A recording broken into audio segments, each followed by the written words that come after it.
ఓం సర్వవేదాంతసిద్ధాంత గోచరం తమగోచరం గోవిందం పరమానందం సద్గురుం ప్రణతోస్మ్యహం. ఓం శాంతి శాంతి శాంతి. 9 ಶ್ಲೋಕಗಳ ಉಚ್ಚಾರಣೆ.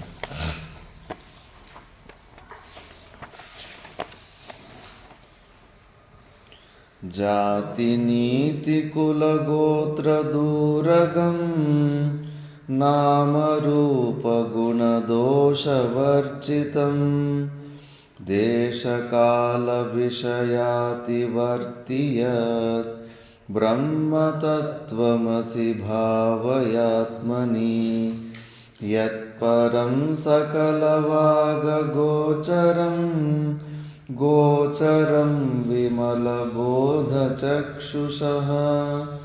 ಶುದ್ಧಚಿದ್ಗಣಮನಾದಿವಸ್ತು ಯದ್ ಬ್ರಹ್ಮತತ್ವಮಸಿ ಭಾವಯಾತ್ಮನಿ ಷಡ್ಭಿರೂರ್ಮಿಭಿರಯೋಗಿ ಯೋಗಿಹೃತ್ ಭಾವಿತಂ ನ ಕರಣೈರ್ವಿಭಾವಿತಂ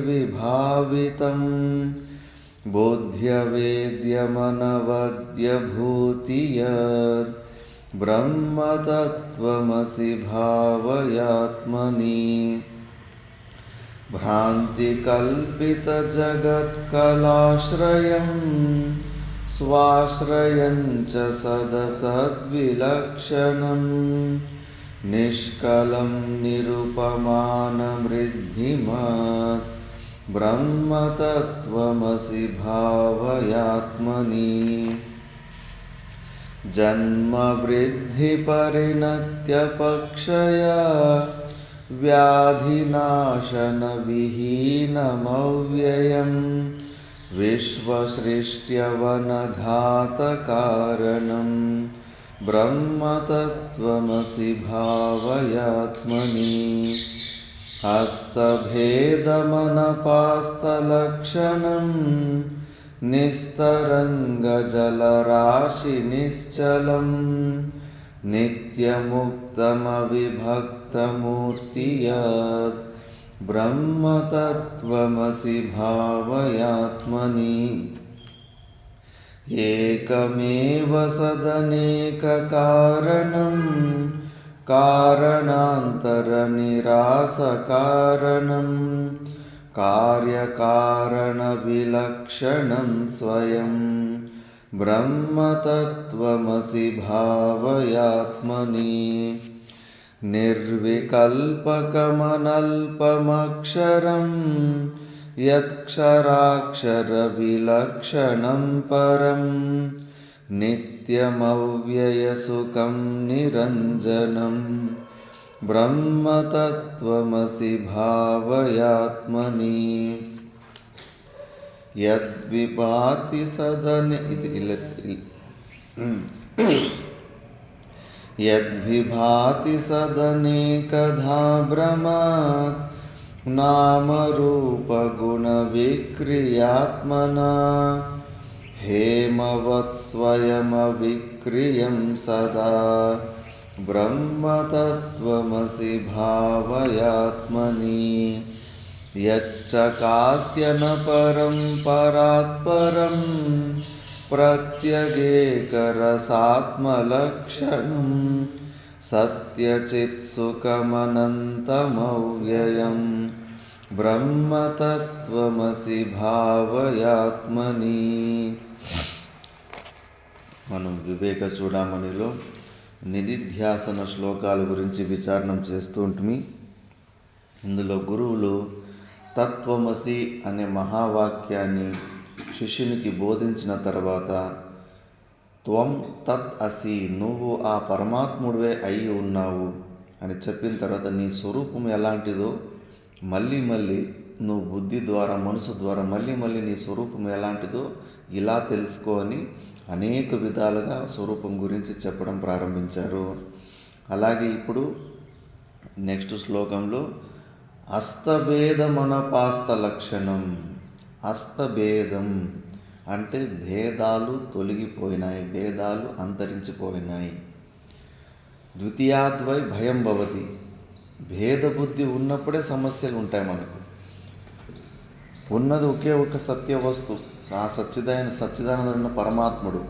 ఆ పరమాత్మను కన్నా భిన్నంగా మనం ఏదైనా ఇంకో వస్తువు ఉంది అని అనుకుంటే భయం వచ్చేస్తుంది. సాక్షాత్తు సృష్టికర్త అయిన బ్రహ్మకు హిరణ్య గర్భుడు అంటారు. అది ఒక పోస్ట్, అది పదవి. అది వచ్చే కల్పానికి హనుమంతుడు బ్రహ్మదేవుడు అయిపోతాడు, ఆల్రెడీ సెలెక్ట్ అయిపోయాడు. ఆ హిరణ్య గర్భ పదవిలో మొదటి శరీరం ఆయనదే ఉంటుంది కల్పాదిలో. ఆ బ్రహ్మదేవుడు కూడా ఒకసారి శరీరం వచ్చిన తర్వాత భయపడ్డాడు. ఎలాంటి భయం అంటే, మనం ఒంటరిగా అడవిలో ఎక్కడో ఒంటరిగా ఉంటే కన్నా ఎలాంటి భయం వేస్తుందో అలాంటి భయం కలిగింది. ఎందుకంటే అయ్యో నేను ఎక్కడున్నా, నేను ఒక్కడే ఉన్నాను కదా, నాకెవరు తోడలేదు కదా అని అలాంటి ఒక భయం వస్తుంది. అంటే తనకన్నా వేరే ప్రపంచం ఏదో ఉందని ఊహించుకున్నందుకే ఆ భయం వచ్చేస్తుంది. మళ్ళా ఆయన ఉత్కృష్టమైన ఉపాధి కాబట్టి ఆయన చేసిన సాధనాలు బట్టి ఆయన స్వరూప జ్ఞానము అప్పటికి తానంతకు తానే స్మరణకు వచ్చేస్తుంది. కాసేపటికైతే భయపడతాడు బ్రహ్మదేవుడు కూడా. భేదము చూసినామంటే కన్నా భయం వచ్చేస్తుంది. మనకన్నా భిన్నంగా ప్రపంచంలో ఏమీ లేనే లేదు. ఆ సచ్చిదానంద స్వరూపము మనలోనే ఉంది. ఆ పరమాత్ముని అధిష్టానంలోనే సకల ప్రపంచం అంతా కనిపిస్తూ ఉంటుంది. స్వప్నంలో చూసిన మనం అంతటి ప్రపంచము, స్వప్నంలో చూసిన సింహాలు, స్వప్నంలో చూసిన భూత ప్రేతాలు, అక్కడ మనకు ఒక శరీరాన్ని సృష్టించుకుంటాము. సింహాన్ని మనమే సృష్టిస్తాం. మన శరీరాన్ని స్వప్నంలో మనమే సృష్టిస్తాం. ఆ సింహాన్ని చూసి పరిగెడతా ఉంటాం, భయపడతా ఉంటాం, అది తరంకొచ్చుతూ ఉంటాం. భూత ప్రేతాలు వచ్చి పట్టుకుంటే కానీ భయపడి ఉలికి పడి లేస్తూ ఉంటాం. అలాగే ఈ సకల ప్రపంచంలో మనకు వేరుగా, మనకు భిన్నంగా, అయ్యో ఆయనను నేను ఎట్లా చూశాను, వాడు పరమశత్రు, వాడిని చూస్తేనే నాకు కోపం వస్తుంది, వాడికి నాకు పడదు, వాడిని నేనెందుకు సృష్టించింటాను.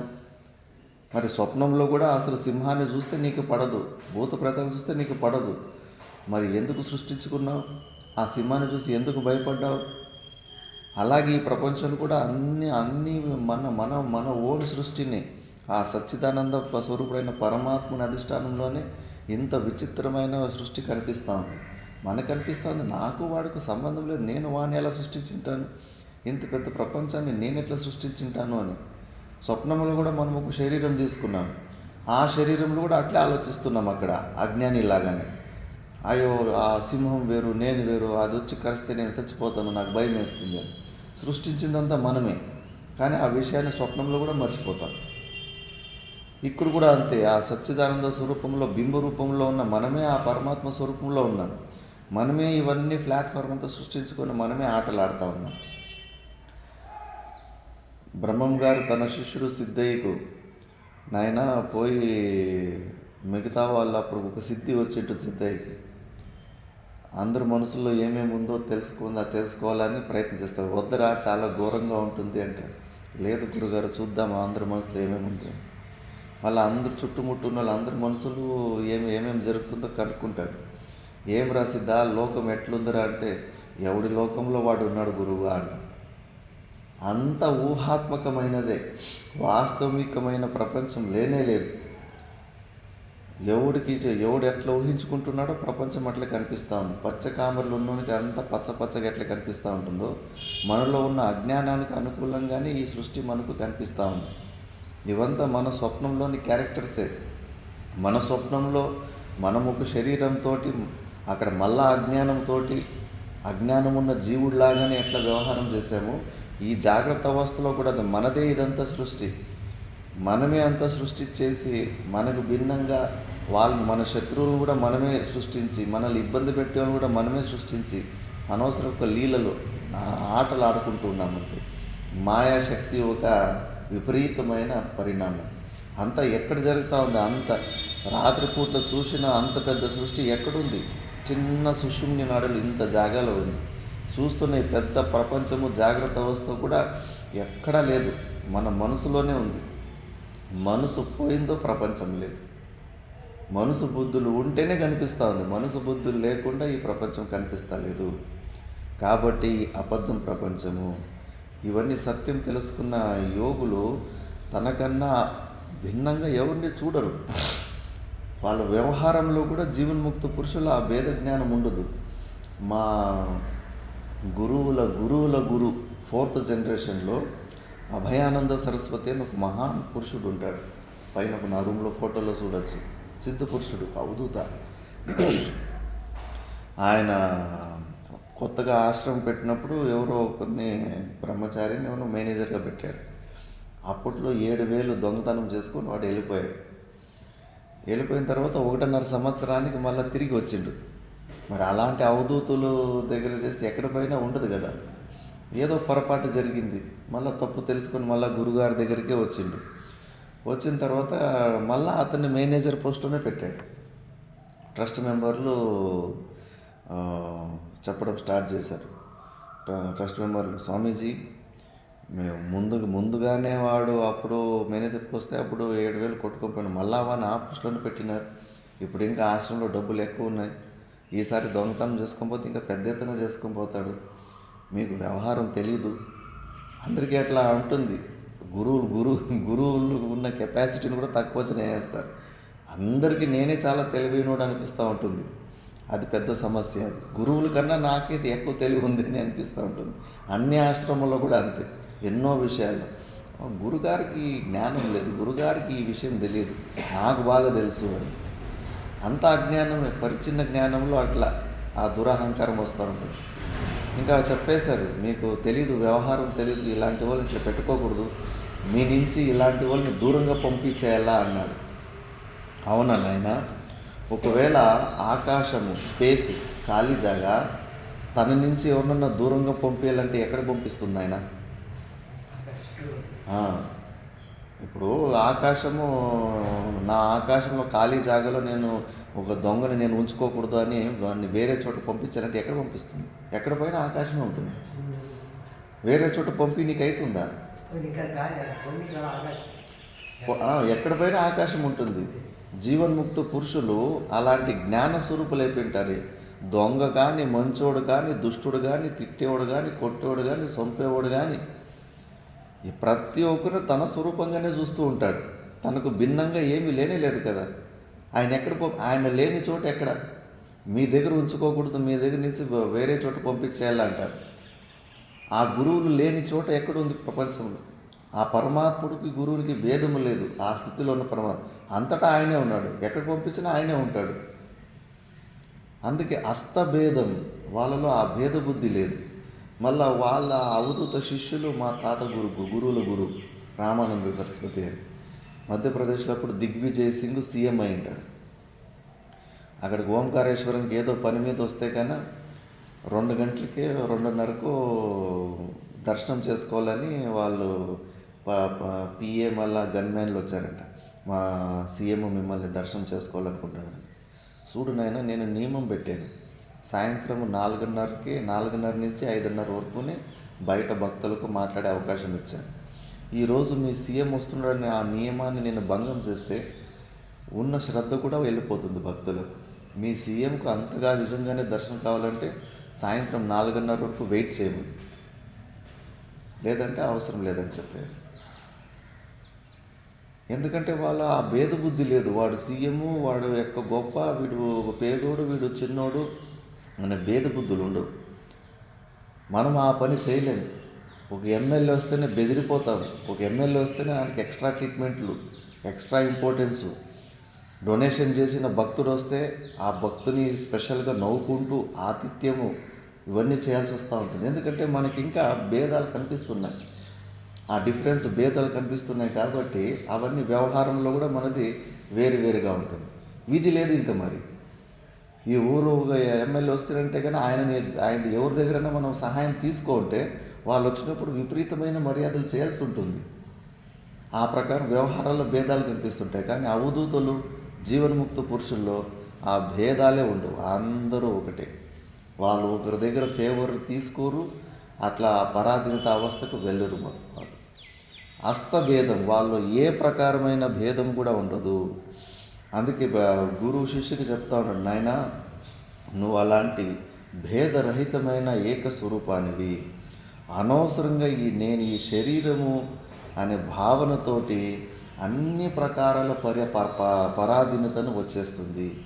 నేను ఈ శరీరం అనుకోవాలి, దీనికి ఆకలి దప్పులు ఉన్నాయి, ఆకలి దప్పులు కావాలంటే తిండి కావాలి, తిండి కావాలంటే ఎవరో ఒకరు భక్తులు దానం చేయాలి, దానం చేసిన భక్తుల దగ్గర నువ్వు మళ్ళీ గులాముడు అయిపోవాలి, పరాధీనత వచ్చేస్తుంది. ఇలా నువ్వు ఈ శరీర భావంలోనే ఎక్కడ పైన నువ్వు ఇరుక్కొని గులాంగిరి స్వీకారం చేస్తున్నావు. నీకు అవసరం లేదు, నువ్వు సచ్చిదానంద స్వరూపుడివి. ఈ శరీరంతో ఉన్న తాదాత్మ్యం తీసేసి నీలో ఏ భేదం లేదు. నిజమైన స్వతంత్రం అంటే ఏంటంటే ఈ శరీరంతో ఉన్న సంబంధం తెంచుకున్నప్పుడు.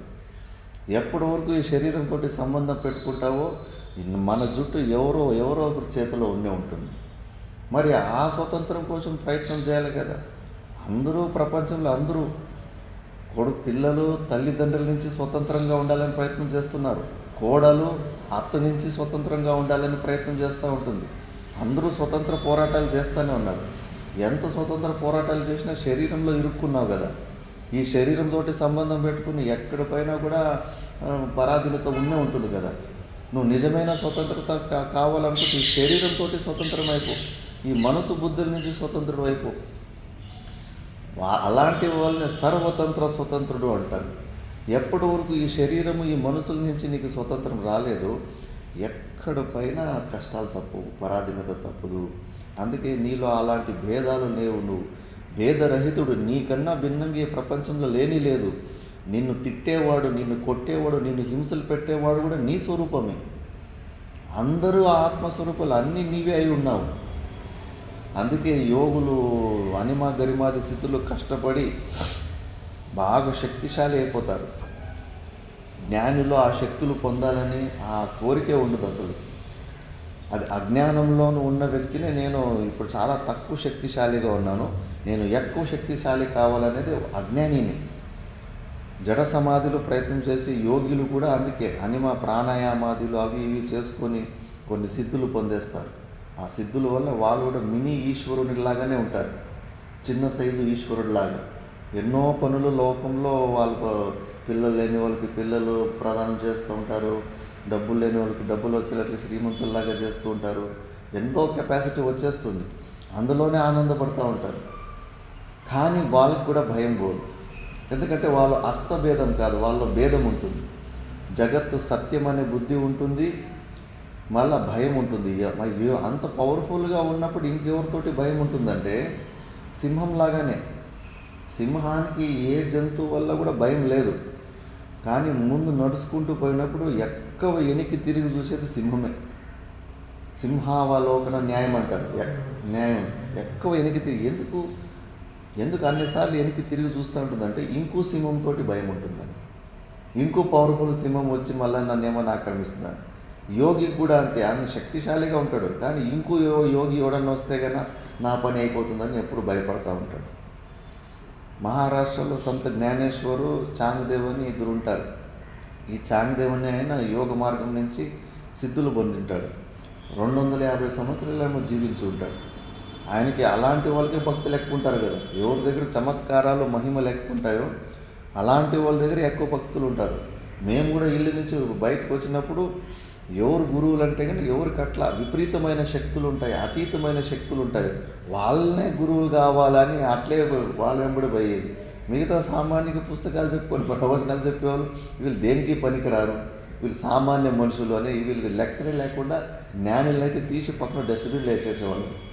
శక్తులు, అతీతమైన శక్తులు ఉన్న వాళ్ళే గురువులని వాళ్ళు వెంబడి పోయేవాళ్ళు. ప్రతి ఒక్కరికి అంతే, ఎందుకంటే మనము లెస్ పవర్ఫుల్గా ఉన్నాం కాబట్టి పవర్ఫుల్గా ఏది కనిపించినా అది మనం కావాలనిపిస్తాం. ఎమ్మెల్యే పోస్టులు, సీఎం పోస్టులు, ప్రధానమంత్రి పోస్టులు ఎందుకు అంత పైపోటీ అంటే పవర్. ఆ పదవికి పోతే నేను పవర్ఫుల్గా ఉంటాను. ఫస్ట్ ఆఫ్ ఆల్ అజ్ఞానం ద్వారా నేను పవర్లెస్ అని అనుకోవడం అజ్ఞానం. నేను పవర్లెస్ అని అనుకోవడం వల్ల వాడు పవర్ఫుల్ కావాలని ప్రయత్నం చేస్తూ ఉంటాడు. ఆ యోగి చాంగుదేవు శిష్యులు ఎక్కువ మంది ఉన్నారు అప్పుడు. ఇంకా ఈ సంత జ్ఞానేశ్వరులు నలుగురు అన్న చెల్లి, ఇద్దరు ఇద్దరు అన్న చెల్లెలు ఉంటారు, నలుగురు జ్ఞానులు. జ్ఞాన మార్గంలో కూడా ఆ స్వరూప జ్ఞానం వచ్చిన రోజు ఈ అనిమ గరిమాది సిద్ధులు అలాగే వచ్చేస్తాయి. రిషికేశ్ కైలాసాశ్రమంలో చోటా మహారాజ్ అని ఉన్నాడు. ఆయన వేరే ఇంకేమీ సాధనాలు పట్టుకోలేదు. 8 సంవత్సరాల వయసు నుంచి హెచ్చు తక్కువ 30-35 సంవత్సరాల వరకు కేవలం శాస్త్రమే, శ్రవణ మనన నిధిధ్యాసనమే, చిన్నగా కొద్దిగా ప్రాణాయామం చేసుకునేది. అంతకుమించి వేరే సాధనలు ఏమి ఏ గుహకు పోలేదు, ఎక్కడా పోలేదు. అంతటిలోనే ఆయన సమాధి స్థితికి వెళ్ళిపోయి ఎలాంటి శక్తులు వచ్చేసాయంటే అనిమ గరిమాది సిద్ధులన్నీ వచ్చేసాయి. నడిచే దేవుడు శివుడు అనేవాడు. ఎన్ని మహిమలు జరిగినాయంటే అది ఏదన్నా చెప్తే పున్నమ రోజు అమావాస్య ఈ రోజు అంటే కానీ ఆ రోజు చంద్రుడు కనిపించడు మళ్ళీ. అంత పవర్ఫుల్, అసాధ్యమైనవి సాధ్యం. మిలిటరీలో కానీ ఎస్సీ అహుజా అని ఉంటాడు. ఆయన నార్మల్ క్యాప్టెన్గా ఉంటాడు. ఇంకో 3 సంవత్సరాలు రిటైర్డ్ కాకపోతూ ఉంటాడు. ఫ్యామిలీతో పాటు అక్కడ రిషికేశ్కి నమస్కారం చేసుకోనికి వస్తే ఆయన దగ్గర ఆయిఏ జనరల్ సాబ్ అన్నాడంట. గురుగారు, నేను ఆ జనరల్ కాదు, నేను నార్మల్ క్యాప్టెన్, నేను ఇంక 3 సంవత్సరాల్లో రిటైర్డ్ కాబోతున్నాను. భారతదేశ ఇండియన్ ఆర్మీకి నేను జనరల్ అవడం ఏంటి? నా ముందు ఎంత పెద్ద పెద్ద మహానుభావులు ఉన్నారు, ఈ జన్మకైతే నేను జనరల్ కాలేను అన్నట్ట. అరే బంజావో మహాదేవ్, అయిపోవయ్యా ఏముంది అన్నాడంట. ఏమి విచిత్రం జరిగిందో తెలియదు, మన భారతదేశ ఇండియన్ ఆర్మీకి ఆయన జనరల్ అయిపోయాడు, ఎస్సీ అహుజా. అంత పవర్, వాళ్ళు వాక్కే అంత పవర్ఫుల్ ఉండేది. ఎన్నోసార్లు వాకింగ్ పోయినప్పుడు పులులు ఎక్కువ ఉన్నాయి లేక రిషికేశ్లో. పులులు వస్తే కన్నా వేదాంతం చదివిన వాళ్ళంతా వేదాంతం ఎక్కడికో పారిపోతుంది. చెట్లు ఎక్కేవాళ్ళు చెట్టు ఎక్కారు, పారిపోయేవాళ్ళు పారిపోతూ ఉంటారు. ఆయన మాత్రం పులి ఎదురుగా వస్తే కానీ రా నాయన రా, నీకు 2-3 రోజుల భోజనము, 3 రోజులు ఒక మనిషిని 3 రోజులు తింటుందంట పులికి ఆహారం, నీకు 3 రోజుల భోజనం వచ్చి తినే అని చెప్పేవాడంట. కొద్దిగా కూడా భయం లేదు. ఎందుకంటే భేద బుద్ధి ఉంటేనే భయం ఉంటుంది. అభేద బుద్ధి, ఆ పులి ఆత్మ కూడా ఆయనే అయి ఉన్నాడు. ఇంకా ఎన్నో విచిత్రమైన, ఎవరో భక్తులు వచ్చి నమస్కారం చేస్తూ ఉంటే చెప్పేసిండంట, ఈరోజు శ్లోక రూపంలోనే మీ ఢిల్లీ నుంచి భక్తులు వచ్చింటే అక్కడ వాళ్ళు నమస్కారం పెడుతుంటే ఇంకొక గంట లోపల మీ ఇంట్లో దొంగతనం జరుగుతుంది ఢిల్లీలో. ఆ రోజు దొంగతనం జరిగి ఉంటుంది. అది అందో 1 కాదు 2 కాదు, లిస్టు చెప్పుకుంటూ పోతే పెద్ద పెద్ద పెద్ద లిస్టు ఉంది. అన్ని మహిమలు అనిమ గరిమాది సిద్ధులు ఎక్కడి నుంచి వచ్చాయి? ఎందుకంటే స్వరూప, ఆ పరమాత్మ స్వరూపుడే అయిపోయాడు జ్ఞానం ద్వారా. అందుకే జ్ఞాన మార్గంలో వెళ్ళిన వ్యక్తికి కూడా అవి వచ్చేస్తాయి. ఇక్కడ జ్ఞానం కూడా ఉంటుంది. కేవలం యోగ మార్గాన్ని పట్టుకొని జ్ఞాన మార్గాన్ని లేకుండా ఉన్నటికి సిద్ధులు అయితే కొన్ని వస్తాయి, కానీ జ్ఞానము లేదు, భయం ఉంటుంది. అదే తేడా. ఆ భయము, ఆ చాంగదేవ్ శిష్యులు, ఈ సంత జ్ఞానేశ్వర శిష్యులు గొడవపడతారు. గొడవపట్టేస్తే కానీ మా గురు గొప్ప అందరూ ఇంత పొడుగు కొలుసుకుంటారు కదా. ఇక్కడ కూడా మమ్మల్ని కూడా ఎక్కిరిస్తూ ఉంటారు. మా గురుగారు అసలు కారు ఎక్కేవాళ్ళు కాదు, బస్సులోనే పోయేవాళ్ళు, బస్సులోనే వచ్చేవారు, స్వయం నిద్రలేస్తే కొసు ఊడ్చేవాళ్ళు అని. అంటే మా గురుగారు అంత తపస్వి, వైరాగ్యం ఉన్నోళ్ళని ఇక్కడ కూడా చెప్తూ ఉంటారు. మరి మాతా మాణికేశ్వరం అని గుల్బర్గలో మహాయోగిని మాత ఉంటుంది. వాళ్ళ శిష్యులు మీ గురువులంతా పనికిరాని గురువులు. మా గురువు 79 సంవత్సరాలు అసలు ఆహారం తీసుకోలేదు, నీళ్ళు కూడా తాగలేదు. రాండి మరి మీ గురువు మా గురువున గొప్ప, ఒకరికన్నా ఒకరు గొప్ప. అట్లా గురువులు గురువుల గురించి వాళ్ళకి అభిమానం ఉంటుంది కదా, అట్లంతా చేయనీకి అవుతుందా? మరి గొప్ప గురువు ఇక్కడ అడివిష స్వామిని అనుకోవాలా, మాతా మాణికేశ్వరం అనుకోవాలి? ఎవరు గొప్ప గురువు? ఇప్పుడు వాళ్ళ ఆహారం కూడా తీసుకోలేదు. కంపారిజన్ అంటే మేము కారులో తిరుగుతున్నాము, ఆయన బస్సులో తిరిగాడు, మీరు భోగంలో ఉన్నవాళ్ళు, మా గురుగారు వైరాగ్యంలో ఉన్నోళ్ళని మమ్మల్ని ఎక్కిరించే పని చేస్తారు. మరి మేము ఆ దృష్టాంతం చూపిస్తే మీ గురువు మళ్ళీ ఇక్కడ గౌనం అయిపోతాడు లేదా, చిన్నోడు అయిపోతాడు లేదా? ఈ పనులు, ఈ చేష్టలు శిష్యులు చేస్తూ ఉంటారు. ఒక్కొక్క జీవన్ముక్తి స్టోరీ ఒక్కొక్కలాగా ఉంటుంది. ఎవరు గురువు వాళ్ళకి గొప్ప అంతే. అంతేగాని ఈ గురువు కన్నా ఆ గురువు గొప్ప, ఆ గురువు కన్నా ఈ గురువు గొప్ప అని కాదు. గురువు అంటేనే గొప్ప. గురువు అన్న తర్వాత అందరికీ గొప్పే. ఆయన కారులో పోని, బస్సులో పోని, వైరాగ్యంలో ఉన్ని, ఏమన్నా ఉన్ని, యోగరతోవా భోగరతోవా సంగరతోవా సంగ విహీన యస్యా బ్రహ్మని రమతే చిత్తం నందతి నందతి నందతి ఏవా అని చెప్పేసి ఒక జీవన్ముక్త చరిత్రని ఇంకో జీవన్ముక్త చరిత్రని కంపేర్ చేసుకోకూడదు. మాతా మాణికేశ్వరుని ఇంకా గొప్ప గురువులు ఎవరో ఉంటారు. మా గురువు గొప్ప అని వాళ్ళు విరువిగుతూ ఉంటే అంతగానే ఇంకో గొప్ప గురువు ఇంకో ఎవరొకరు వస్తారు. అట్లా కంపారిజన్ చేసుకోదు. అప్పుడు చాంగదేవ్ శిష్యులు, సంత జ్ఞానేశ్వర శిష్యులు ఈ గొడవలు చేసుకుంటారు. మీ గురు ఏం గొప్ప, మా గురుకి ఇన్ని శక్తులు ఉన్నాయి, ఇన్ని సిద్ధులు ఉన్నాయి, అట్లా ఇట్లా అని ఇంకా గొడవలు చేసుకొని కొట్టుకుంటే కానీ ఆ చాంగదేవ్ శిష్యులు పోయి కంప్లైంట్ చెప్పిండ్రు. ఆ సంత జ్ఞానేశ్వర శిష్యులు మమ్మల్ని ఇట్లా చేసిండ్రు, కొట్టిండ్రు అని. అవునా, నా శిష్యులని తెలిసి కూడా మిమ్మల్ని కొట్టారా అని చెప్పేసి వాళ్ళని ఏదో పక్షపాతం వచ్చేలాగా శరీరాలు కదలకుండా చేసేస్తాడు మంత్రాల ద్వారా. మరి వాళ్ళు ఊరుకుంటారు. సంత జ్ఞానేశ్వరుడు ఈయన దగ్గర గరిమల సిద్ధులు ఉన్నాయి, ఆ పక్షపాతాన్ని తీసేస్తాడు. మళ్ళీ అట్లా శిష్యులు గొడవలు చేసుకుంటూ ఉంటే కానీ యుద్ధం బాగా ఎక్కువైపోయేసరికి ఒకరోజు చాంగదేవ్ ఈరోజు తాడో పేడో తేల్చేసుకుంటాను నేను అని చెప్పేసి గుహలో నుంచి బయటకు వస్తే ఏమి శంకులు, మేళాలు, డోళ్ళు అన్నీ కొట్టుకొని అడవిలో ఒక పులిని వశీకరణం చేసుకుని పులి మీద కూర్చొని దారిలో ఇట్లా చెట్లు ఉంటాయి కదా, ఇట్లా అంటూ ఉంటే వేర్లతో పాటు చెట్లు పక్కకు పోతున్నాయి. మధ్యలో కొత్త రోడ్డు తయారవుతూ ఉంది. అన్ని సిద్ధులు ఉంటాయి చాంగదేవ్ దగ్గర. అంత వశీకరణం చేసుకొని చాంగదేవుడు వస్తూ ఉంటాడు. ఇంకా సంత జ్ఞానేశ్వరు ఈయనకి గుణపాఠం నేర్పాలా, సిద్ధులు ఎక్కువ ఉన్నాయని చెప్పేసి విపరీతంగా జీవితాన్ని వేస్ట్ చేసుకుంటానని చెప్పేసి వీళ్ళు పెద్ద పుట్టుబండ ఉంటుంది. ఎంత పెద్ద పుట్టుబండ అంటే మన ఏరియాలో భలే ఉంటాయి పెద్ద పెద్ద బండలు. ఆదోనిలోనే కొండ, ఎంత పెద్ద బండ అది. అలాంటి పెద్ద బండ మీద కూర్చొని బండనే వశీకరణ చేసుకొని ఆకాశంలో పోతారు వీళ్ళు నలుగురు. కింద చాంగదేవుడు వస్తుంటాడు. అయ్యో ఇదేమి సిద్ధిరా నాయన, నేనేదో బతికిన జీవుల్ని నేను వశీకరణం చేస్తే వీళ్ళు జీవం లేని రాళ్ళను కూడా వశీకరణ చేసుకొని ఆకాశ మార్గంలో వస్తున్నారు కదా అని దాన్ని చూసే ఈయన అహంకారం అయిపోయి మళ్ళా సంత జ్ఞానేశ్వర్ తిడతాడు. మూర్ఖుడా, మంచి ఏకాగ్రత ఉంది, ఏకాగ్రత ఉంటేనే సిద్ధులు ఏమైనా వస్తాయి. ఆ ఏకాగ్రతను నువ్వు జ్ఞాన విచారణ చేసుకొని మోక్షం కోసం ప్రయత్నం చేసుకోకుండా ఏంటి పిచ్చితనం? మిథ్యా జగత్తులో రాత్రి స్వప్నంలో నువ్వు రాజైతే ఏమి, బిచ్చగాడైతే ఏమి, లేచిన తర్వాత అంతా ఒకటే కదా. స్వప్నాల్లో రాజు అయితే ఏమి, బిచ్చగాడైతే ఏమి, రెండు మిథ్యనే కదా. ఊరికే నేను రాజు పవర్ఫుల్గా జీవించాలి అని అనుకుంటున్నావు. ఎంత పవర్ఫుల్ జీవితం జీవించినా కూడా అది మిథ్యా జగత్తే కదా. నువ్వు నిజమైన పవర్ఫుల్ ఎప్పుడు నీ స్వరూపంలోకి తిరిగి వెళ్ళినప్పుడే నువ్వు పవర్ఫుల్గా ఉంటావు. ఇప్పుడు నీకు భయం వేసిందా లేదా? ద్వితీయాద్వై భయం భవతి. భేదబుద్ధినే పోలేదు నీకు.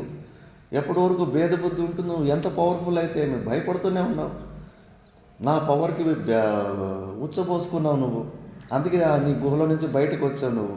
మరి అది ఎలాంటి పెద్ద పొజిషన్ ఎలా అవుతుంది? పిరికి పొజిషనే కదా, పిరికివాడి పొజిషనే కదా అది.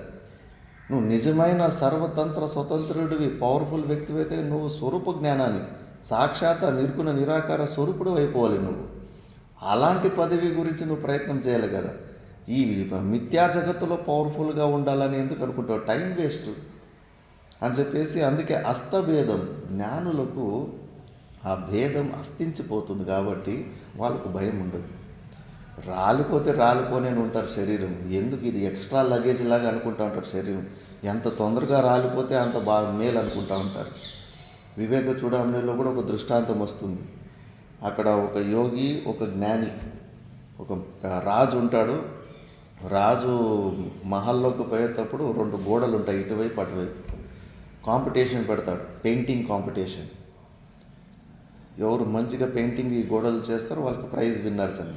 ఒకవైపు యోగి ఉంటాడు, ఒకవైపు జ్ఞాని. ఇంకా యోగి ఉదయం నుంచి సాయంత్రం వరకు బాగా పరిశ్రమ చేసి డిజైన్ రాస్తూ ఉంటాడు. జ్ఞాని ఏమి చేయడు, మంచిగా హాయిగా పడుకొని హాయిగా రిలాక్స్గా ఉంటాడు. యోగి చూస్తాడు, వీటేంటి కాంపిటీషన్లో సైలెంట్గా ఉన్నాడు. యోగ మార్గం అంటే ఏమి చిన్న ప్రయాసం. అనిమ గరిమద సిద్ధులు రావాలంటే ఎంత తపస్సు ఉండాలి. నిద్రను గెలవాలి. అసలు నిద్రపోరు వాళ్ళు. ఒక్క నిమిషం, ఒక్క సెకండ్ కూడా నిద్రపోరు. నిద్రని గెలవాలి, ఆకలిని గెలవాలి, దొప్పిని గెలవాలి. ఇవన్నీ విద్యలు గెలిచి కొన్ని జన్మాలు వేస్ట్ చేసుకుంటారు ఆ సిద్ధుల కోసం. కొన్ని జన్మాలు వేస్ట్ అయిపోతాయి. అంత విపరీతమైన పరిశ్రమ చేయాలి, అప్పుడు ఆ సిద్ధులు వస్తాయి. జ్ఞాని మాత్రం అసలు ఏమీ చేయడు, సైలెంట్గా కూర్చో ఉంటాడు. ఇంకా సాయంకాలం రాజు వచ్చి చెక్కింగ్కి వచ్చే సమయానికి ఒకవైపు గోడ మొత్తము యోగి ఫుల్ పెయింటింగ్ చేసేసి ఉంటాడు, ఇటువైపు జ్ఞాని మొత్తం అద్దాలు ఫిట్ చేసేస్తాడు ఈ గోడకి. యోగి పెయింటింగ్ చేసిన దానికన్నా ఈ అద్దంలో కనిపించేది ఇంకా అద్భుతంగా కనిపిస్తూ ఉంటుంది. అప్పుడు రాజు చూసేసి వీడి తెలివి బాగుందని చెప్పేసి జ్ఞానికి ప్రైజ్ ఇచ్చేస్తాడు. అంటే ఇంట్లో సారం ఏంటంటే, నువ్వు పనికిమాని విపరీతమైన చెమటలు గార్చుకొని చేసే పరిశ్రమ ఎంత చేసి ఎంత పవర్ఫుల్ అయినా కూడా నీ ఆత్మను కూడా నేనైపోతాను జ్ఞాని. ఆ యోగి కూడా తన స్వరూపమే కదా. ఉన్నది ఒకే ఒక రోడ్డు మీద క్రాకు, ఆ క్రాక్ మీద పెద్ద పులి కనిపించినా, పాము కనిపించినా, ఎండిపోయిన పూలారం కనిపించినా, గోమూత్రం కనిపించినా, ఉన్నది క్రాకే. అవన్నీ క్రాక్ స్వరూపాలే కదా, రోడ్డు మీద ఉన్న క్రాక్ స్వరూపమే. ఎంత పవర్ఫుల్ వ్యక్తులు, ఎంత విచిత్రమైన ఈ ప్రపంచం కనిపించినా మన అధిష్టానంలోనే అవి కనిపిస్తున్నాయి. అన్నిటికీ అధిష్టాన రూపంలో మనమే ఉన్నాం, మన స్వరూపమే ఉంది. అన్నిటికీ ఆధారం నేనే, ఆ సూర్యునికి కూడా ఆధారం నేనే. నా ఒక చైతన్యం లేకపోతే సూర్యునికి ఎక్కడి నుంచి ఆ శక్తి ఉంది? స్వప్నంలో సూర్యచంద్రులు కనిపించలేదా? వాళ్ళకి ఎవరు వెలుతురిచ్చారు? మనమే కదా. స్వప్నంలో కనిపించే సూర్యచంద్రులకి వెలుతురు ఎవరు ఇచ్చారు? మనమే ఇచ్చాను. కాబట్టి ఈ కనిపిస్తున్న సూర్యచంద్రులు కూడా మన స్వరూపం నుంచి మనం వెలుతురిస్తాం. అలాంటి అధిష్టాన స్వరూపులు మనము గురువులు. నువ్వు అలాంటి ఏ భేదాలు లేనివి అభేద స్వరూపానివి నువ్వు అని శుకదేవుడు శుకాష్టకంలో ఫస్ట్ శ్లోకంలో చెప్పేశారు. అలాంటి మహాపురుషుల అవధూతులకి ఎంత స్వతంత్రతోటి ఉంటారు, నిజమైన నడిచే దేవుళ్ళలాగా ఉంటారు. భేదో సపది గలితో పుణ్యపాపే విశీర్ణే మాయామోహో క్షయమధిగతో నష్ట సందేహ వృత్తే శబ్దాతీతం త్రిగుణరహితం ప్రాప్య తత్వావబోధం నిస్త్రైగుణ్యే పతి విచరతః కో విధిః కో నిషేధః. భేదాభేదౌ సపది గలితౌ, భేదము అభేదము రెండిటికి అతీతంగా. సపది గళితం అంటే ఈ భేదాన్ని మొత్తంగా నాశనం చేసుకున్న వ్యక్తి. భేదాభేదౌ సపది గళితో పుణ్యపాపే విశీర్ణే. పుణ్యకర్మలు పాపకర్మల నుంచి విశీర్ణం అంటే రెండుని, అంటే కర్మత్యాగాన్ని, అంటే కర్తృత్వ భావాన్ని వదిలిపెట్టేశాడు. నేను నాది అన్న భావాల్ని వదిలిపెట్టేసింటాడు. మోహం భేదాభేదో సపది గళితో పుణ్యపాపే విశీర్ణే మాయామోహో క్షయమధిగతో. మోహాన్ని భ్రాంతిని తొలగించుకున్నవాడు. నష్ట సందేహ వృత్తే, సందేహాలను తొలగించుకున్న వ్యక్తి. శబ్దాతీతం, శబ్దాలకి అతీతము మన స్వరూపం. మనం ఇప్పుడు పరమాత్మని ఏ ప్రమాణం ద్వారా తెలుసుకుంటున్నాము? ఇది శబ్ద ప్రమాణం. నేను నా సౌండే కదా, మీ చెవుల్లో వినిపిస్తూ ఉండేది. ఈ వేదము శబ్ద స్వరూపం, లిపి రూపంలోకి మళ్ళా వచ్చింది. ఇది ఫస్ట్ లిపి లేదు, కేవలం శబ్దం అంతే. శబ్దాతీతం. ఈ శబ్దాలంటే ఈ వేదాలకు శాస్త్రాలకు కూడా దొరకడు ఆయన. బ్రహ్మసూత్రంలో శంకరాచార్యులు చెప్పారు, సర్వే శాస్త్రాన్ని విధి ప్రతిషేధ మోక్షపరాణి. మోక్షం గురించి చెప్పే శాస్త్రాలు కూడా సర్వే అవిద్య ఆఖ్యం. ఇవన్నీ కూడా అజ్ఞానంలోనే ఆపరేట్ అవుతున్నాయి, in the field of ignorance. మనకు ఇప్పుడు అజ్ఞానం, నేను ముక్తుని నేను బంధంలో ఉండాను, నేను ముక్తుని కావాలి అనే అజ్ఞానం ఉన్నందుకే ఇవి పనిచేస్తున్నాయి. అజ్ఞానంలోనే ఇవన్నీ. కాబట్టి శబ్దాలకి అతీతమైన స్వరూపం ఇది. మనకు అవసరం లేదు, మనం అజ్ఞానంలో ఉన్నాం కాబట్టి ఇవన్నీ అవసరం వచ్చింది. కాబట్టి శబ్దాతీతం త్రిగుణాతీతం ప్రాప్య తత్వావబోధం. ఆ జ్ఞానాన్ని పొందిన యోగి కో విధి కో నిషేధ. ఆయనకు విధి ఏంటి, నిషేధం ఏంటి? ఆ అవధూతులు చూడు ఎంత విచ్చలవిడిగా ఎట్లుంటారు, రాజుల్లాగా. ఎవడన్నా ముట్టుకోనికి కదిలించి నీకు అవుతుందా? 6 నెలలు ఒక చోట కూర్చున్నాడంటే కానీ అసలు లేవుడు అజగర వృత్తి, ఆయన ఇష్టమే. వాడు సీఎం కానీ పిఎం కానీ పెద్ద రాజు కానీ ఎవడికి భయపడరు. అది కదా నిజమైన పవర్ఫుల్ జీవితం అంటే. పొందితే అలాంటి స్థితిని పొందాలి కదా, అలాంటి అవధూత స్థితిని పొందాలి కదా. మళ్ళీ మళ్ళీ నెమరేసుకుంటా ఉండాలి. అబ్బా అదే నిజమైన హీరోయిజం అంటే. ఉంటే అలా బతకాలి, జీవిస్తే అలా జీవించాలని దాని గురించి ఎక్కువ మహత్వ బుద్ధిని పెంచుకుంటా ఉంటే మనకు కూడా ఆ లక్షణాలు కొద్దిగా వస్తూ ఉంటాయి. అందుకే శిష్యుడు గురువు శిష్యునికి, నువ్వు అలాంటి అస్తభేదం నాశరే భేదాలు లేని స్వరూపాన్ని నువ్వు అయినా అపాస్త లక్షణం నిస్తరంగ జలరాశి నిశ్చలం, నీలో ఏ ప్రకారమైన చంచలత్వం లేదు. చంచలత్వం మొత్తం మనసులోనే ఉంది. ఈ మనసులో మనం ఇరుక్కుపోయాం. మన స్వరూపంలో నిస్తరంగంగా ఏ తరంగాలు లేకుండా శాంతంగా ఒకే రకంగానే ఉంది. అలాంటి దగ్గర మన బుద్ధిని అక్కడ నిలబెట్టాలి కదా. ఈ మనసులో నిలబెట్టుకుంటే కన్నా ఎన్ని విచారాలు వస్తుంటాయి, అది ఇది అది ఇది అని. ఆ నిస్తరంగమైన జలరాశి నువ్వు, గంభీరంగా ఉంటావు నువ్వు, శాంత స్వభావం నువ్వు, నిత్యముక్త విభక్తమూర్తి, నిత్యము ముక్తిలో ఉండవు. మనం ఎప్పుడు బంధనంలోకి రానేలేదు. బంధనంలోకి వచ్చామనేది భ్రాంతి. మీకు ఇంకా వీడియోలు కూడా యూట్యూబ్లో ఎన్నో వేస్తూ ఉంటాను. ఇప్పుడు కూడా అంతే, గుర్రానికి ఆ నోట్లోకి అది కళ్ళెం వేస్తారు కదా, ఆ కళ్ళెం వేసి అలవాటు అయిపోతే కదా, ఇప్పుడు కూడా గుర్రానికి ఆ కళ్ళెం లేకుండా ఊరికే చేతితోటి అది వేసినట్టు ఇట్లని ఇట్లా ముందుకు నడుచుకొని పోతా ఉంటే వెనకాల వచ్చేస్తూ ఉంటుంది. నాకు కళ్ళెం వేసి కట్టేసాను, అది ఏమీ లేకపోయినా. పశువులు కూడా అంతే, వాటిని రోజు తాడుతోటి గూటానికి కట్టేసి అలవాటు ఉంటుంది కదా, తాడు లేకపోయినా ఊరికే దగ్గర తీసుకెళ్ళి అట్లా కట్టేసినట్లు నట్టేసేసారు, మళ్ళీ అక్కడే ఉండిపోతాయి, మళ్ళీ పోవు. భ్రాంతి మనసు అట్లా భ్రాంతిలో ఉండిపోతుంది.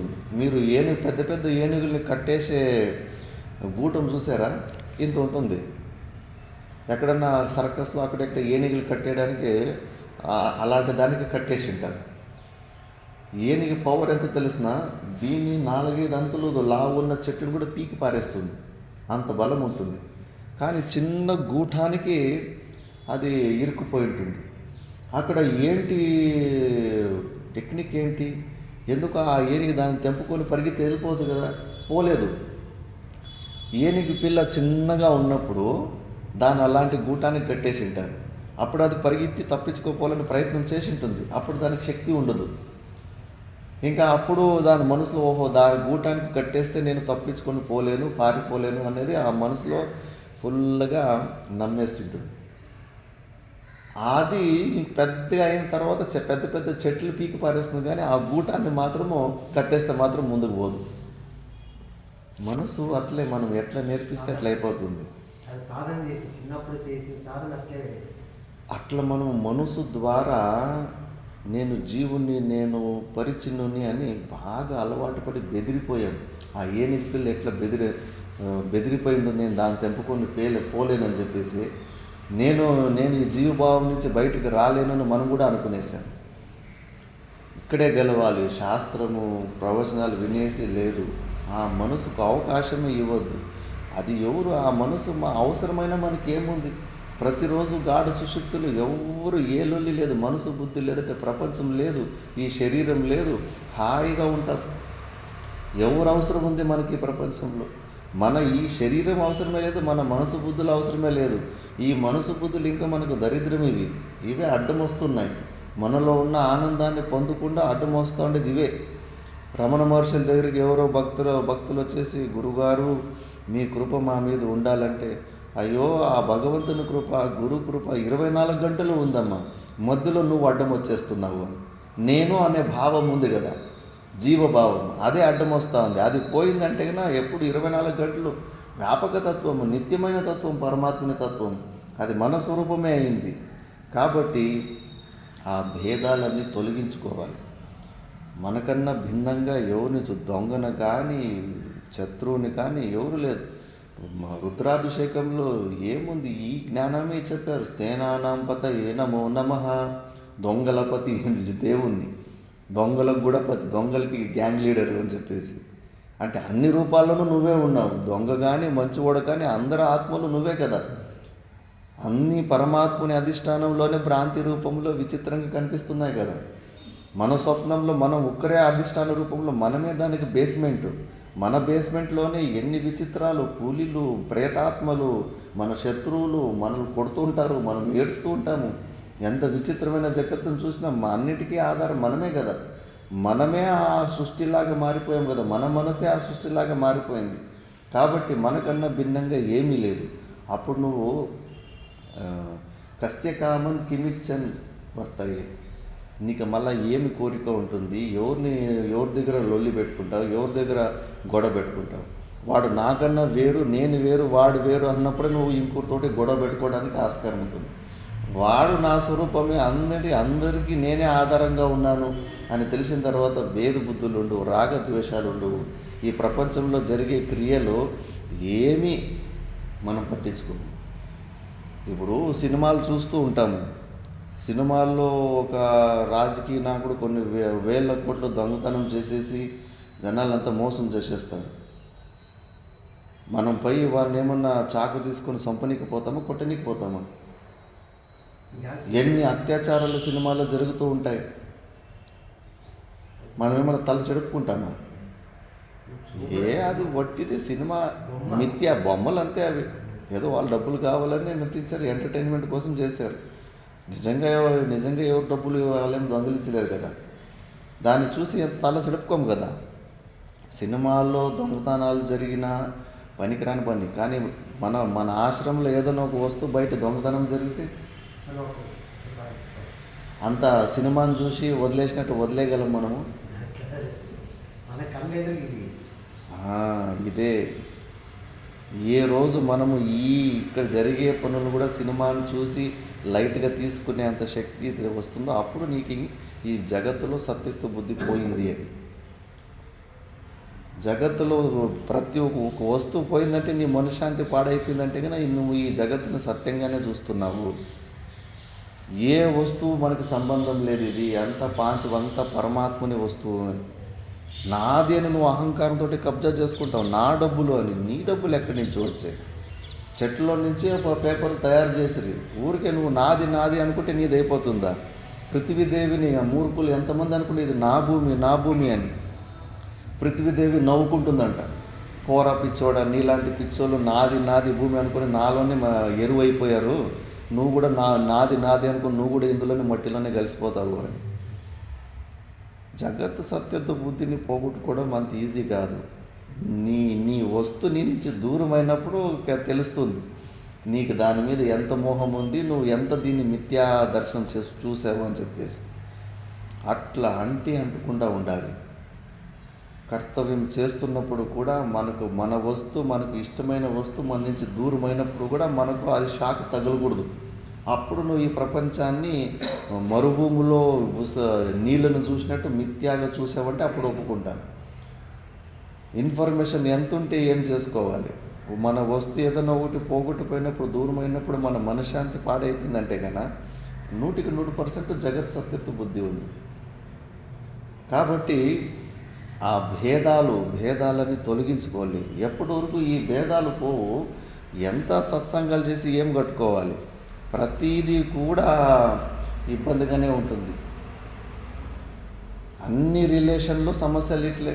తండ్రి కొడుకుల మధ్యలో గొడవలు వస్తుంటాయి, అత్త కోడల మధ్యలో సంబంధం వస్తుంటాయి. అంతా భేద బుద్ధినే కదా. నేను వేరు, నా కోడలు వేరు, నేను వేరు, నా కొడుకు వేరు. అంత భేద బుద్ధి ఉండగానే అన్నిటికీ రాగద్వేషాలకి దీనికి దారి వస్తూ ఉంటుంది. ఆ భేద బుద్ధి పోయిన తర్వాత ఎవరు ఏమన్నా చేసుకుని, ఎవరు ఏదన్నా తీసుకుని మనకు సంబంధం లేదు. నేను సచ్చిదానంద స్వరూపుడు. నాకు ఈ శరీరంతోనే పని లేదు. ఈ శరీరానికి భిన్నంగా ఉన్న బయట ప్రపంచంలో ఉన్న వస్తువులు నాకెందుకు? ఎవడికి ఏది కావాలో తీసుకొని పోని అని. శంకరాచార్యుల చరిత్రలో ఆలోచించాలి మనం. ఒకడు కపాలికుడు ఉంటాడు. కపాలికుడు ఉంటే శంకరాచార్య దగ్గరికి వచ్చేసి, మీరు వేదాంతులు కదా, ఈ ప్రపంచాన్ని మొత్తం మిథ్యా అని చెప్తుంటారు కదా, మీకు అవసరం లేదు కదా, మీ శరీరం కూడా మీకు అవసరం లేదు కదా అంటే, అవును, శరీరం మీద మాకు ఎలాంటి మోహాలు ఉండవు అని. కానీ మీ శరీరము నాకు అవసరం ఉంది, మీకు అవసరం లేకపోతే నాకు మీ శరీరం ఇచ్చేయండి, నేను పెద్ద అనుష్ఠానం చేస్తున్నాను, మీలాంటి వాళ్ళని బలిస్తే నాకు కొన్ని సిద్ధులు వస్తాయని చెప్పేసి అడుగుతాడు. నేను ఎవరన్నా అడిగితే నేను చంపాలి, నేను బలి ఇవ్వాలరా అంటే ఏమంటాను? మనం ఒప్పుకోము.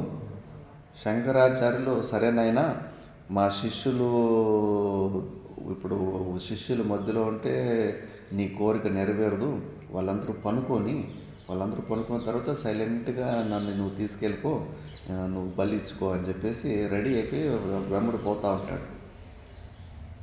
అప్పుడు తన శిష్యుడికి పద్మపాదాచార్యులకి ఆయన నరసింహస్వామి ఉపాసకుడు. ఆయన ఒళ్ళు మీద నరసింహస్వామి వచ్చేసిందను పోయి ఆ కపాలికని అక్కడ ఇంకేం బలి ఇచ్చేంత సమయంలోనే అప్పుడు పోయి నరసింహస్వామి శరీరంలోకి వచ్చేసి ఆ కపాలికని చంపేస్తారు. కానీ శంకరాచార్యులు ఈ శరీరం మీద ఏమన్నా మోహం చూపించారా? మరి ఈ శరీరమే మనకు అవసరం లేనప్పుడు శరీరం కన్నా భిన్నంగా ఉన్న బయట వస్తువుల్లో తలజెడుకుంటామేంటి? ఒక పెన్ను పోగొట్టిపోయిందా, ఎవడు ఎత్తుకున్నాడు నా పెన్ను? ఒక మొబైల్ పోయిందా, ఎవడు నా మొబైల్ ఎత్తుకున్నాడు? నా రూమ్లో 200-300 ఖాళీ అయిపోయినా ఎవడు దొంగతనం చేశాడు? జగత్ సత్యత్వ బుద్ధి ఉందా లేదా? శరీరాన్ని ఇచ్చేసాడు అక్కడ. శరీరమే మనకు అవసరం లేదు నిజమే వేదాంత నిష్ట ఉంటే కన్నా. శరీరంతో భిన్నంగా ఉన్న వస్తువులు ఇంకా మోహం పోలేదు, కానీ ఇంకా ఒకేసారి మోక్షం కావాలని ప్రయత్నం చేస్తుంటాం. మహాపురుషుల జీవన చరిత్రలు చదువుతూ ఉండాలి. మా గురువు రామానంద సరస్వతి ఓంకారేశ్వరంలో ఒకరోజు మా గురువు గారు కూడా ఉన్నారు. ఆ రోజు బ్రహ్మచారిగా ఉండి మా తాత గురువులకి సేవలో ఉన్నారు. ఆ గుడి పక్కనే ఎండాకాలం కాబట్టి బయటనే అంతా పనుకున్నారు. ఆ ఓంకారేశ్వరంలో మధ్యప్రదేశ్లో అప్పుడు ఒక విక్షిప్త రోగి ఉండేవాడంట.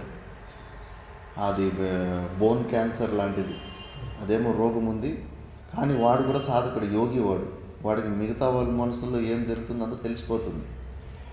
వాడికి ఏదో పెద్ద ప్రారంభ కర్మ వచ్చింది, దాన్ని అనుభవించాల్సి వచ్చింది. వాడు కనుక్కున్నాడు, నా సమస్యకు పరిష్కారము ఒక దిట్టమైన ఒక యోగినే తీర్చగలడని చెప్పేసి రాత్రి 12 గంటలు వచ్చి పడుకున్న మా తాత గురువులు నుంచి లేపి, గురుగారు మీరు వేదాంతులు కదా, మీకు ఈ శరీరం మీద మోహం ఉందా లేదా? లేదప్పా, శరీరం మీద మోహం ఎప్పుడు లేదు. మీకు ఈ శరీరం అవసరం ఉందా లేదా అంటే లేదు, మాకు దీని అవసరం ఏమీ లేదు. మరి శాస్త్రం అంటుంది మనం సంకల్పాల ద్వారా వేరే వాళ్ళ శరీరంలో ఉన్న రోగాలు కూడా మనం తీసుకోవచ్చు కదా అని ఉంది. నిజమేనంటే అవునైనా నిజమే. నిజమైన నిష్ఠతోటి ఉన్న వ్యక్తి ఆయన సంకల్పాలు కూడా అంత బలంగా ఉంటాయి. మనము 1000 అనుకుంటా ఉంటాము, ఒకటి కూడా పని కావు. కానీ మంచి నిష్ఠతో ఉన్న వ్యక్తి ఒకటి ఏదైనా అనుకుంటే సంకల్పం చేస్తే అది నెరవేరిపోతుంది. తీసుకోవచ్చు, నేను మిగతా వాళ్ళ శరీరంలో ఉన్న రోగాలు కూడా తీసుకోవచ్చు అంట. అయితే మీరు వేదాంతులు కాబట్టి మీకు మీ శరీరంతో పని లేదు కాబట్టి నేను యోగ సాధనలు చేసుకుని నా శరీరం అవసరం ఉంది, నా రోగం మీరు సంకల్పం ద్వారా తీసుకోండి, మీ శాస్త్రం మాట నిజం చేయండి అంట. సరే, అప్పుడు మా గురుగారు బిత్తరపోయి చూస్తున్నట్టు ఏం జరుగుతుంది, నీళ్ళు తీసుకురానండి కలశంలో నుంచి. ఆ నీళ్ళు తీసుకొని చేతిలో ఇట్లా సంకల్పం చేసుకొని ఇంకా దారపోసిండట. వాడు విపరీత నొప్పితోటి వచ్చిన విక్షిప్తతో మంచిగా స్వస్థంగా మంచిగా రెడీ అయిపోయి మంచిగా నడుచుకుంటూ వెళ్ళిపోయాడు. మా తాత గురుడు టప్పని కింద పడిపోయాడంట.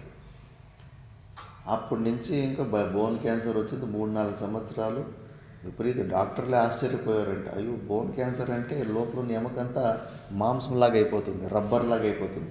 ఇట్లా కూర్చొని ఇక్కడ పడుకొనే ఉండాలి జీవితాంతం. ఇంకా ఆయన కూడా పాటలు చెప్పేటప్పుడు నేను నెట్గా ఇట్లా కూర్చొని పాటలు చెప్పి మళ్ళీ టప్ అని పడిపోయాడంట. ఎందుకు చేశారు ఆ పని? ఎందుకంటే శరీరం మీద కూడా మోహం లేదు. ఈ శరీరమే మనకు అవసరం లేదు. జ్ఞాననిష్ట అంటే అంత ధైర్యం. అది ఉంటే రాలిపోతే రాలిపోని శరీరం అని చెప్పేసి మనం శరీరం మీదే మోహం పెట్టుకోవడము పెద్ద తప్పు. అంటే శరీరానికి భిన్నంగా బయట ఉన్న వస్తువులలో మోహం. ఒక్క వస్తువు మాయమైపోయిందంటే కానీ పిచ్చి లేచేస్తుంది. మనం వచ్చిన పని ఏమి, మోక్షాన్ని పొందడానికి వచ్చాము. ఈ జగత్తుని మిథ్యాగా చూడడం, ఇదంతా ఊరికే ప్రతీతి మాత్రం కనిపించే ప్రపంచం, దీని నుంచి ఒక్క ప్రయోజనం మనకు లేదని మిథ్యాత్వ నిశ్చయం చేయడానికి వచ్చాము. వచ్చి మళ్ళీ ఇది నాది అహమమ్మ భావాల్లోనే ఇరుక్కుపోతూ ఉన్నాం. అందుకే బయట ఏ వస్తువులో కూడా విలువని ఉంచుకోవద్దు, ఆ విలువని చంపుకోవాలి. శరీరమే మనకు అవసరం లేదు, ఎందుకంటే మన జ్ఞాన స్వరూపం అలాంటిది, నిత్యముక్త స్వరూపులు మనం. ఈ శరీరంతో మనకు పని ఏంటి? ఈ మనసు బుద్ధులతోటి మనకు పని ఏంటి? ఈ మనసు బుద్ధులు సర్టిఫికేట్ ఇవ్వాలా? ఇప్పుడు ఇంతకుముందు నువ్వు బంధనంలో ఉంటే ఇప్పుడు నువ్వు ముక్తుడు అయిపోయావని ఆ మనసు బుద్ధులు ఇచ్చే సర్టిఫికేట్కి వెయిట్ చేస్తూ ఉండాలా? అవి ఎవరు సర్టిఫికేట్? మనం మంచోళ్ళ చెడ్డోళ్ళ మనం ఎవడో దారిలో పోయే వాడి చెప్పాలా? మనం ఎవరన్నది మనకు తెలియదా? శాస్త్రం చెప్తా ఉంది, గురువులు చెప్తున్నారు, యుక్తి ద్వారా సిద్ధమవుతా ఉంది. 3 అవస్థల్లో మనం నిత్యంగా ఉన్నాం. ఈ మనసు బుద్ధులు పోయినప్పుడు పరమానందంగా ఉన్నాము. మనం ఉన్నాననే జ్ఞానం మనకుంది. ఇంకేం కావాలి మనకు? ఈ శరీరంతో పని ఏమి? ఈ మనసు బుద్ధులు ఇచ్చే సర్టిఫికెట్కి ఎందుకు వెయిట్ చేయాలి? మన సంపత్తు మనం అదే అయి ఉన్నాము. ఇవి వచ్చి చెప్పాలి. నాకు గుడ్డుపై కోడికి పోయి చెప్తుందా నువ్వు నా నుంచి పుట్టినావని? ఆ కోడి నువ్వే నా వెనకాల పుట్టినావు, నువ్వు వచ్చి నన్ను ఎక్కిరిస్తావా అని చెప్పేసి. కాబట్టి ఈ మనసు బుద్ధులని కూడా అవసరం లేదు. ఆ భేదాలని తొలగించుకు. నువ్వు ఒక్కడవే ఉన్నావు, సచ్చిదానంద స్వరూపుడు నువ్వే అయి ఉన్నావు. నీ ఒక అధిష్టానంలోనే సకల ప్రపంచము మొత్తం వెరైటీ కనిపిస్తూ ఉంది. కాబట్టి అలాంటి నిత్యముక్త అవిభక్తమూర్తివి. నీలో విభాగాలు చేయడానికి సాధ్యమే లేదు. ఏ బ్రహ్మస్వరూపం ఉందో తత్వమసి అనే ఉపదేశాల ద్వారా నేను చెప్పానో ఆ స్వరూపము నువ్వే అయినావని నీ ఆత్మలో ఇలా భావించుకుంటా ఉండు. ఇలా భావించుకుంటూ ఒకరోజు అదే నువ్వు అయిపోతావు అని. ఇంకా మిగతా నెక్స్ట్ క్లాస్లో చూద్దాం. ఓం పూర్ణమద పూర్ణమిదం పూర్ణాత్ పూర్ణముదచ్యతే పూర్ణస్య పూర్ణమాదాయ పూర్ణమేవావశిష్యతే. ఓం శాంతి శాంతి శాంతి.